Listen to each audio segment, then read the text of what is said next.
Hello बच्चों, कैसे आप लोग। इलेक्ट्रोकेमिकल सीरीज लास्ट टॉपिक हम लोगों ने पढ़ा था और कल एक असाइनमेंट दिया गया था आप लोगों को करने के लिए।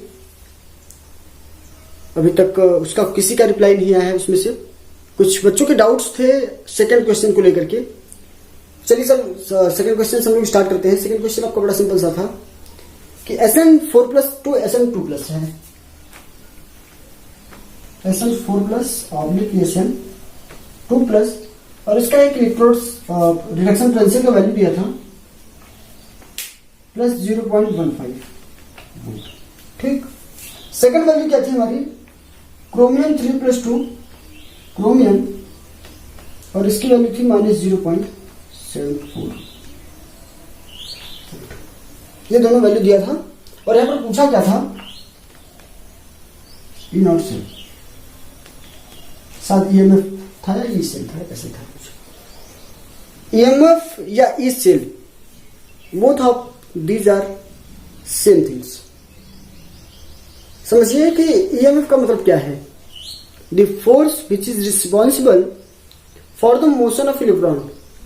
अगेन रिपीट करूं मैं, the force which is responsible for motion of electrons.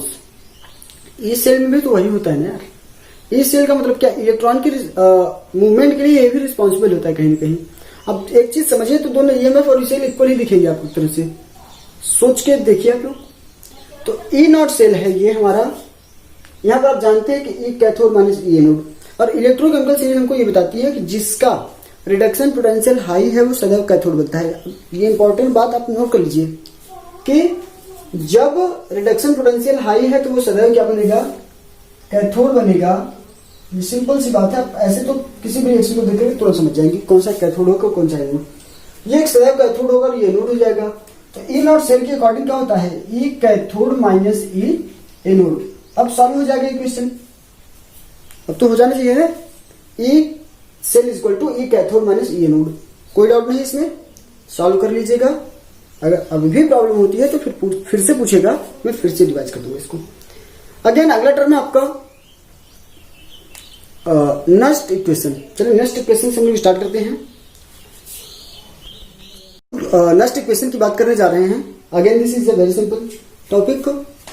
एक फॉर्मूला आपको नेक्स्ट इक्वेशन में दिखेगा, वो ये है E not cell sorry E cell is equal to E not cell -2.303 RT by NF log 10 QC। एक एक टर्म को डिफाइन किया जाए। ई सेल क्या है, electrode potential, electrode potential. E not cell क्या आपका, स्टैंडर्ड इलेक्ट्रोड पोटेंशियल, राइट नहीं, स्टैंडर्ड इलेक्ट्रोड पोटेंशियल। आर क्या है, गैस कांस्टेंट। आप लोग अलग से नोट करिएगा, मैं तो ये मान लीजिए लिख देता हूं। गैस कांस्टेंट की वैल्यू थी 8.314। इसका यूनिट जो होता है गैस पर मोल पर केल्विन होता है ना। ठीक, आर हो गया। टेम्परेचर आपका जो होगा वो 298 केल्विन होगा, सॉरी 298 केल्विन। अलग से नोट करिएगा आप लोग, मैं यहीं पर नोट कर रहा हूं तो आप लोग अलग से नोट करेंगे इसको। ठीक, मैंने ई से बताया electrode potential, E not cell standard electrode potential, R gas constant जिसकी वैल्यू 8.314 होती है आपको पता है। टेम्परेचर जो होगा 298 केल्विन का होगा। N means number of electrons, number of electrons which is present in oxidation and reduction reactions. Oxidation और रिडक्शन में जितने इलेक्ट्रॉन्स इन्वॉल्व होंगे वही एन की वैल्यू हो जाएगी, एन की वैल्यू। ठीक, कहां गया एन। एफ का मतलब है फैराडे कांस्टेंट। एफ का वैल्यू क्या है, फैराडे कांस्टेंट। फैराडे कांस्टेंट की जब आप बात करेंगे तो इसकी वैल्यू कितनी होती है, 96,485। सॉरी, एफ की वैल्यू कितनी होती है, 96485 होता है। इतना कूलाम आवेश होता है और इसको हम लोग नियरली कितना मानते हैं, 96,500। ठीक, इतना मानते हैं हम लोग। E cell electropotential in our cell standard electropotential, R gas constant 8.314, ठीक, temperature 298 kelvin temperature, and the electron which is involve, the number of electrons which is involve in the oxidation और रिडक्शन रिएक्शंस। अगर हम लोग F की बात करें तो F क्या है, फैराडे कांस्टेंट। फैराडे क्या होता है, 1 मोल इलेक्ट्रॉन में जितने चार्ज प्रेजेंट होते हैं ना, 1 मोल इलेक्ट्रॉन में जितना चार्ज होगा वो होगा हमारा 1 फैराडे। तो 1 फैराडे की जो वैल्यू आती है वो होती है 96500, 96500। एक्चुअली में उसकी रियल वैल्यू होती है 96485, जिसको हमने नियरली इक्वल मानते कितना है 9500। अब log 10 तो भैया लॉग हो गया, मान लीजिए लॉगरिथम। क्यूसी क्या है, क्यूसी को डिफाइन किया जाए, समझिए एक रिएक्शन है ए, यार कैसा मार्क करेंगे, वेट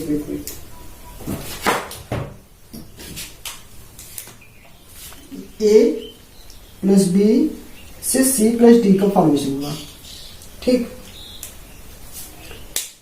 इक्विलिब्रियम आप लोगों ने पढ़ा था ना, इक्विलिब्रियम में एक वैल्यू आ रही थी केसी की, केसी आता था जिसमें आप केसी की इक्वल टू क्या लिखते थे, concentration of product by concentration of reactant, ये होता था नहीं होता था, concentration of product by concentration of reactant. क्योंकि हम उतने डिटेल्स में नहीं जा रहे हैं, तो जहां वहां पर जो केसी होता था, यहाँ पर वो क्यूसी है, रिएक्शन कोसेंट, कोसेंट के जिसको बोलते हैं आप, रिएक्शन कोसेंट है ना वो। तो यहाँ पर हो जाएगा क्यूसी की वैल्यू क्या हो जाएगी, C D, concentration of C into concentration of D upon concentration of A into concentration of B. One more thing, solid का कंसंट्रेशन हम लोग 1 मान के चलेंगे, the concentration of solid will be assumed as 1। तो अगर यहाँ पर चार्जेस आ गए, यहाँ पर मान लीजिए सपोज 2 प्लस चार्ज है, ए पे 2 प्लस, सॉरी यार ये कैसा चल रहा है, ए पे 2 प्लस चार्ज है और बी पे मान लीजिए 2 प्लस चार्ज है, ठीक, ऐसा कंडीशन है। तो इन दोनों का तो एक्वस फॉर्म हो गया, ये दोनों एक्वस फॉर्म में हो गए। बी और सी का क्या हो जाएगा वैल्यू, बी और सी की वैल्यू एक हो जाएगी, इसका 1 कंसंट्रेशन हो जाएगा, इसका भी 1 हो जाएगा, क्योंकि ये सॉलिड फॉर्म में चले गए हैं। अब इन दोनों का जब एक हो जाएगा तो यहां से बी कैंसिल हो जाएगा और यहां से सी कैंसिल हो जाएगा, तो क्या बचेगा, क्यूसी इक्वल टू बचेगा डी अपॉन ए, ठीक। ये तो चीज समझ गए ना आप लोग, इस बात में भी कोई डाउट नहीं है। एक न्यूमेरिकल किया जाए इस पर, फिर से समझिए इसको। हमने बात क्या की, E cell equal to E not cell minus 2.303 RT by NF log 10 QC, E cell equal to electrode potential, E not cell equal to standard electrode potential, R की वैल्यू गैस कांस्टेंट 81314, टी की value क्या है, temperature 298 kelvin temperature, N equal to number of electron which is involve in the oxidation and reduction reactions. F means है भैया Faraday constant, जिसकी value होती है 96485, जिसको आप इक्विवेलेंट मानते हो किसके, 96500 के, ठीक। लास्ट में आपको क्या मिलता है, रिएक्शन कोएफिशिएंट मिलता है। रिएक्शन कोएफिशिएंट की वैल्यू आपने सीखी है कहां से, इक्विलिब्रियम में सीखा है आपने, concentration of product by concentration of reactant. इतनी बातें क्लियर हो गई हैं। एक चीज और आप यही से समझ लीजिए कि जब आप आर की वैल्यू रख देंगे, टी की वैल्यू रख देंगे, एफ की वैल्यू रख देंगे, ये तो पता नहीं हमको, 3 तो चीजें टर्म पता है ना हमको, आर कांस्टेंट है, या टी भी कांस्टेंट हो गया है, एफ भी कांस्टेंट है। इन तीनों की वैल्यू जब रखेंगे तो 0.303 से मल्टीप्लाई या डिवाइड कर लेंगे, जब पूरा वैल्यू से मल्टीप्लाई डिवाइडेशन कर लेंगे तो वहां पर एक वैल्यू हमको मिलेगी, और वही वैल्यू पूरे न्यूमेरिकल के दौरान हमको रखना है, क्योंकि हर बार इसकी वैल्यू रखेंगे तो गुणा भाग इसका थोड़ा सा लंबा बनता जाएगा। इसलिए हम इसको सॉल्व करते हैं। तो यहां से एक बात हमको याद रहे, इरेज करके लिख दे इसको, इरेजर कहां गया, चलो इरेज करता हूं मैं, इसको इरेज करके लिखता हूं।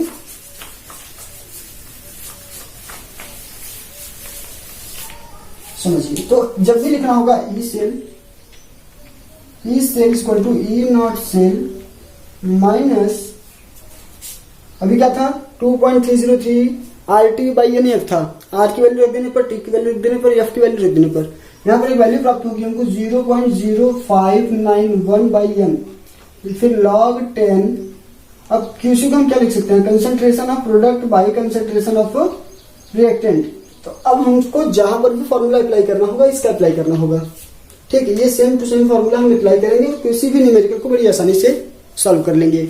न्यूमेरिकल में होगा क्या, ई नॉट सेल की वैल्यू दी होगी, प्रोडक्ट का रिएक्टेंट का कंसंट्रेशन दिया होगा, लॉग वैल्यू हमको दिया होगा, तो हम सॉल्व कर लेंगे आराम से। एक न्यूमेरिकल थोड़ा सा कर लिया जाए, फिर आगे चलते हैं अगले टर्म की तरफ, ठीक। यही लिया था हम लोगों ने, आज स्टार्टिंग यही से हुआ था ना, सॉरी इस सवाल से। मैंने इसको बैलेंस नहीं किया, तो बैलेंस कर लीजिएगा। ठीक, समझिए।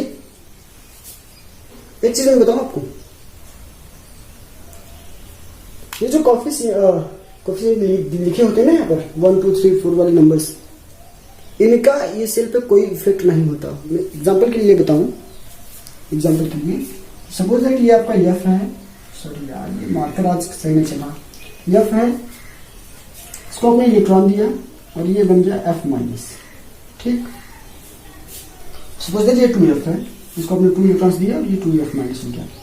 सेकेंड टाइम आपने, और इसकी इस सेल की वैल्यू आपने लिखी, ई सेल की वैल्यू क्या लिखी आपने, x। ठीक, फिर आपने कर दिया f, यहाँ पर इलेक्ट्रॉन हो जाएगा और यहाँ पर क्या हो जाएगा f माइनस। ध्यान से समझिए, इसको मैंने क्या बताया आपको कि 2f था, सॉरी 2f, 2 इलेक्ट्रॉन्स को आपने दिया, 2f माइनस हो जाएगा, इसकी इस सेल की वैल्यू x होगा।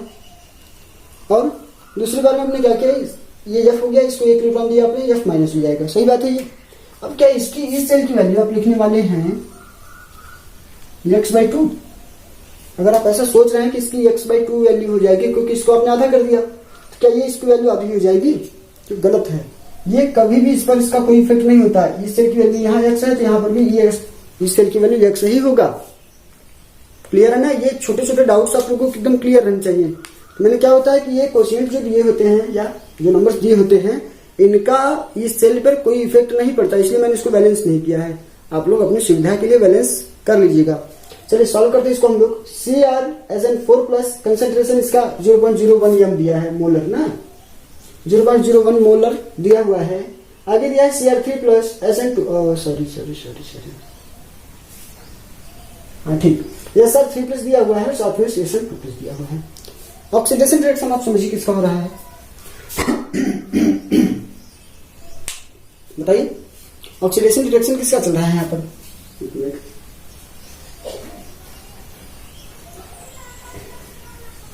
समझ चुके होंगे आप लोग कि Cr ने 3 इलेक्ट्रॉन्स को रिलीज किया है। अगर ये इलेक्ट्रॉन्स को रिलीज करा तो इसका ऑक्सीडेशन Sn4+ था, 2+ हो गया, मतलब इसने इलेक्ट्रॉन को गेन किया है ना। तो Sn का क्या हो रहा है, टीन का क्या हो रहा है, रिडक्शन हो रहा है, जबकि क्रोमियम का क्या हो रहा है, ऑक्सीडेशन हो रहा है। आगे समझते हैं अगर हम लोग, तो कंसेंट्रेशन यहाँ पर दिया हुआ है, ये सॉलिड फॉर्म में है, ये एक्वस फॉर्म में है, क्योंकि जब चार्ज नहीं होगा तो सब सॉलिड आएंगे। चलिए लिख देता हूं मैं, सॉलिड, एक्वस, फिर से ये एक्वस, और फिर क्या आपका ये एक्वस है। ठीक, वो एक्वस है, उसको कोई चार्ज नहीं दिया है, मान लीजिए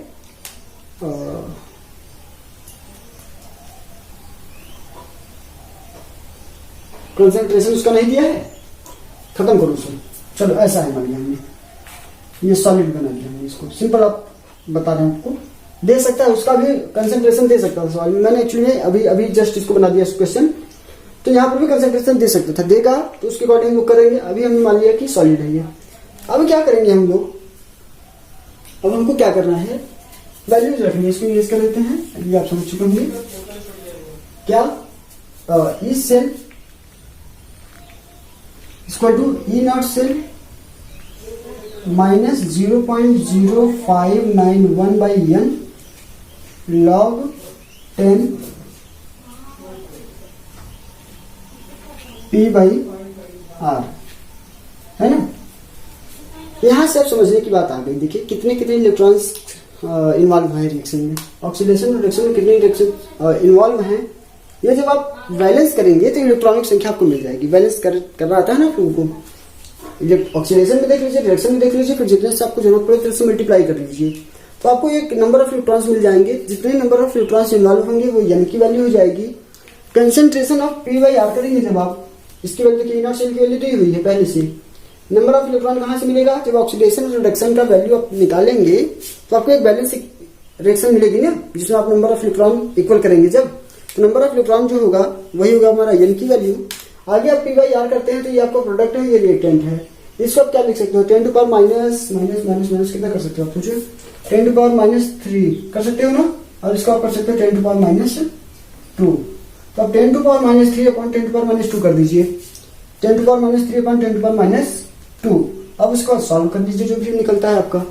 ठीक, तो सवाल हो जाना चाहिए। ये मैंने क्या बताया, E cell equal to E0 cell minus 0.059/n log 10 P/R। n की वैल्यू number of electron which is involve in the oxidation और रिडक्शन रिएक्शंस। ऑक्सीडेशन और रिडक्शन इसको अलग करिएगा, इसमें नंबर ऑफ इलेक्ट्रॉन्स को बैलेंस करिएगा, जो n की वैल्यू होगी वो यहाँ पुट करिएगा। P बाई आर का मतलब ये है कि प्रोडक्ट का कंसेंट्रेशन अपॉन रिएक्टेंट का कंसेंट्रेशन, P बाई आर। ठीक, चलिए मैं कुछ क्वेश्चंस देता भी हूँ आपको, सिंपल से क्वेश्चन होते हैं। यहाँ पर मैं इसको इसलिए भी डिटेल्स में नहीं जा रहा हूँ क्योंकि सिंपल से सवाल होते हैं, मैं समझा रहा हूँ आपको पूरा टॉपिक। ये कंसेंट्रेशन होगा, इसका कंसेंट्रेशन अपन इसका कंसेंट्रेशन कर देंगे आप, जो वैल्यू निकल के आती है वो आपकी इस सेल की वैल्यू होगी। क्लियर है ना। अगले टर्म की बात की जाए, अगले टर्म की, तो अगला टर्म है हमारा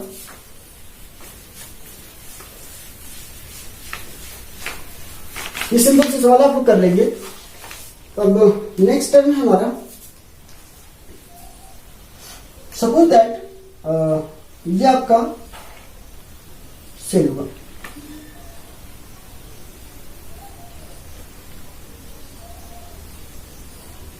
ठीक, और इन दोनों सेल के बीच की दूरी आपने क्या मान ली, एल मान ली। इन दोनों इलेक्ट्रोड के बीच की दूरी आपको आपने क्या मान लिया, एल। सॉरी मैंने क्या बात की थी, इन दोनों इलेक्ट्रोडों के बीच की दूरी को आपने मान लिया एल, और किसी एक इलेक्ट्रोड का जो एरिया माना आपने वो क्या मान लिया, ए। ठीक, तो रेजिस्टेंस जो होता है, resistance is directly proportional to L but universally proportional to A. होता ही नहीं होता, resistance is directly proportional to L but universally proportional to A. While combining both of this, you will get R proportional to L by A। मिलेगा कि नहीं मिलेगा, R proportional to L by A मिलेगा।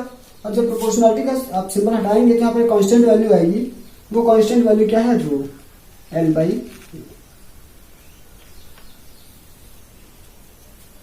है ना।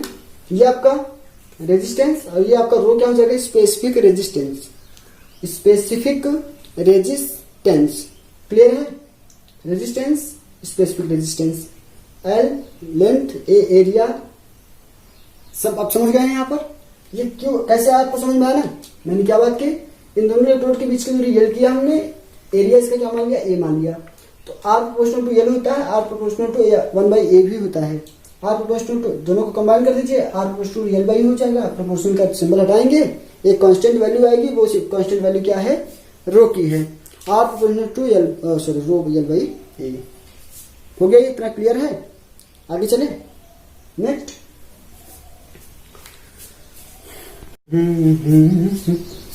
समझिए, R equal to rho L by A अभी अभी हमने सीखा।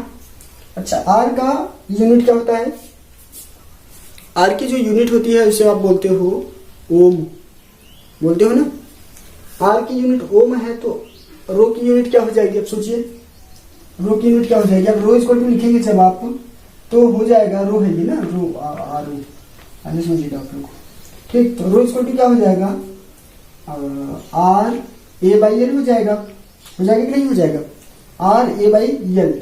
अब आर ए बाई एल का मतलब, आर का तो ओम है, ए का सेंटीमीटर स्क्वायर कर देंगे यहाँ पर हम, और एल का सेंटीमीटर कर देंगे, तो ये दोनों कैंसिल हो जाएगा सेंटीमीटर, बस रो सेंटीमीटर हो जाएगा। कोई डाउट इसमें, कोई डाउट नहीं होना चाहिए, क्योंकि सेंटीमीटर में क्यों लिया आप सोचिए, जब आप सेल बनाएंगे तो क्या इतना बड़ा बनाएंगे, मीटर में बनाएंगे सेल तो मीटर में नहीं होगा, सेल तो होगा छोटी लेंथ में, तो छोटी लेंथ को आप सेंटीमीटर में माप करेंगे। इसलिए यहाँ पर एरिया भी हमने सेंटीमीटर में लिया है और लेंथ भी सेंटीमीटर में लिया है। ठीक, तो रो का आपको यूनिट पता चला, ओम सेंटीमीटर। नेक्स्ट टर्म की बात की जाए तो 1/r को हम लोग बोलते हैं conductance, 1/r। 1/r is called as conductance. Conductance is denoted by the G. Conductance को हम लोग जी से इंडिकेट करते हैं। तो अब कंडक्टेंस का जो यूनिट होगा वो क्या होगा, सोचिए, इसका यूनिट ओम है, ऊपर जाके ओम इनवर्स हो जाएगा ना। तो जी का यूनिट कितना मिला आपको, जी का यूनिट मिला आपको ओम इनवर्स। इसमें भी कोई डाउट नहीं है, धीरे धीरे चीजों को समझा रहा आपको। जी का हो जाएगा ओम इनवर्स। आगे बात करें। अच्छा, 1/r आपने किया, जी इक्वल टू 1/r।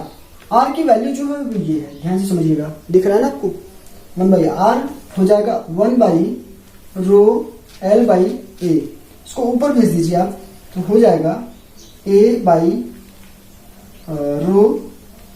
हो जाएगा कि नहीं हो जाएगा? ये A चला जाएगा ऊपर, बाकी ρL नीचे इसका जैसे तैसे बना रहेगा। तो G = 1/ρL मिल गया आपको। 1/ρ को ध्यान से समझिएगा, 1/ρ को एक नए टर्म से इंडिकेट किया जाएगा kappa. 1/ρ is indicated by the kappa. This is kappa. ठीक, तो इसे कप्पा से इंडिकेट किया जाएगा। अब जी का यूनिट आप बता दीजिएगा हमको, कप्पा का यूनिट बता दीजिएगा। बता सकते हैं आप लोग? जी का यूनिट बताना है आपको, कप्पा का यूनिट बताना है आपको ना। आई थिंक ये सारे पार्ट्स क्लियर हो गए। अभी नेक्स्ट वीडियो जो आ रहा है इसमें हम लोग मोलर कंडक्टिविटी, मोलर कंडक्टिविटी, साथ में इक्विवेलेंट कंडक्टिविटी, और कौन सा टर्म रह जाता है, लैटिमर डायग्राम रह जाता है। लैटिमर डायग्राम की बात करेंगे हम लोग। और क्या, बैटरी आप लोग कंफर्म कर दीजिएगा हमको सिलेबस में है कि नहीं है। अगर बैटरियां सिलेबस में हैं तो पढ़ाया जाए, अदरवाइज नेक्स्ट चैप्टर पे जाते हैं हम लोग। हाँ, अब एक काम करेंगे, आप लोग ने एनसीईआरटी के जितने भी न्यूमेरिकल्स दिए हुए हैं, अच्छा हाँ, अभी कोलराउस का लॉ बचा है ना, कोलराउस का लॉ करेंगे अभी हम लोग। और अरे यार बहुत चीजें बची हैं। तो फैराडेज का बचा हुआ है, फैराडे का नियम बचा हुआ है ना, फैराडेज लॉ बचा हुआ है। तो ये सारे टॉपिक मैं अगले वीडियो लेक्चर में ला रहा हूँ, सब के सब। अब जो वीडियो लेक्चर आएंगे वो थोड़े से लंबे होंगे, समझ रहे हो ना, क्योंकि अब देखिए समय धीरे धीरे जाता रहा है। आपका जुलाई का कितना हो गया आज, लगभग 18 तारीख हो गई। तो अब धीरे धीरे जैसे जैसे टाइम बीत रहा है, हमको थोड़ा सा अपना स्टडी जो है सर्कल बढ़ाना पड़ेगा, टाइम देना ज्यादा पड़ेगा। जिस तरह से इस साल बच्चे रिजल्ट लेके आए हैं उनसे बेटर करना है हमको। ये दिमाग में अपने रख लीजिए, जितना बच्चे इस बार लाए हैं उनका रिकॉर्ड हमको ब्रेक करना है, क्योंकि रिकॉर्ड जो बनते हैं वो ब्रेक करने के लिए बनते हैं। ये बात तो सही है ना। मेहनत करने के लिए आप लोग बिल्कुल तैयार हो जाइए, हम आपके साथ में हैं। इस पेंडेमिक में ऐसे चल रहा है, जैसे ही हमारी कंडीशन सही होती है हम लोग स्कूल में इतनी मेहनत करेंगे कि भैया टॉप तो करना ही करना है। मेहनत आप करिए, हम आपके एकदम साथ में हैं। कुछ भी डाउट हो आपको, छोटा से हो बड़ा हो, आप बिंदास मुझे सेंड कर दीजिए, है ना। मैं वीडियो लेक्चर के थ्रू समझाऊंगा उसे आपको, ये मेरा प्रॉमिस है। आपका छोटा सा भी डाउट होगा, अगर मुझे लगा कि नहीं यार बच्चे को ये वीडियो के थ्रू समझाना चाहिए, तो मैं वीडियो के थ्रू समझाऊंगा उसे आपको। क्लियर? तो आप छोटे से बड़े डाउट को आप सेंड करिए बिंदास, एकदम विदाउट हेजिटेशन, ठीक ना। चलिए हम लोग नेक्स्ट वीडियो में मिलते हैं। इसको आप लोग पूरा देखेंगे, अरे नहीं देखेंगे तो लास्ट वाला मैसेज कैसे मिलेगा आपको, है ना। तो लाइक कर दो। अच्छा, पिछले कुछ वीडियो से लाइक ऐसे आ रहे हैं, वहां पर एक सिंबल होता है, एक ऐसे का होता है और दूसरा ऐसे होता है। तो ये वाली लाइक नहीं होती यार, लाइक तो ये होता है ना। चलो ठीक है, हाँ, बाय, थैंक यू।